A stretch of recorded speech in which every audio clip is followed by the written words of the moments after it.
Comme vous le savez probablement, depuis le 1er juillet 2021, le congé paternité est passé à 28 jours, quasiment à un mois. Et ce nouveau congé paternité a des impacts extrêmement positifs, notamment en matière d'égalité entre les femmes et les hommes.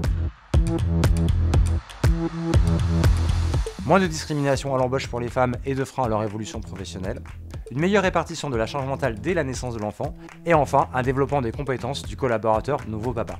A ce jour, il n'existe pas d'études complètes sur la prise de ce nouveau congé paternité.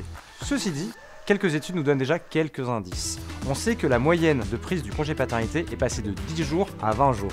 C'est bien, ça progresse, mais on n'est pas encore aux 28 jours. Deuxième enseignement que les études nous partagent, le nouveau congé paternité est moins pris par les collaborateurs ayant les salaires les plus hauts et les plus bas. Alors concrètement, que faut-il faire pour que ce nouveau congé paternité soit déployé à plus grande échelle? Il existe encore aujourd'hui un fort besoin de sensibilisation des collaborateurs futurs papas. En effet, on a encore beaucoup de peur du jugement, d'autocensure et un manque de connaissance du nouveau dispositif. Les managers ont un rôle majeur à jouer sur la prise du nouveau congé paternité. Premièrement, en accueillant avec bienveillance la demande de prise du congé paternité et évidemment en encourageant son collaborateur futur papa à prendre la totalité du congé paternité.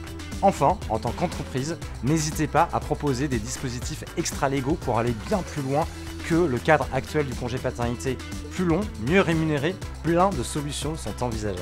Nous sommes toutes et tous actrices et acteurs du changement. Alors à votre tour, contribuez au déploiement du nouveau congé paternité et impactez durablement en matière d'égalité entre les femmes et les hommes.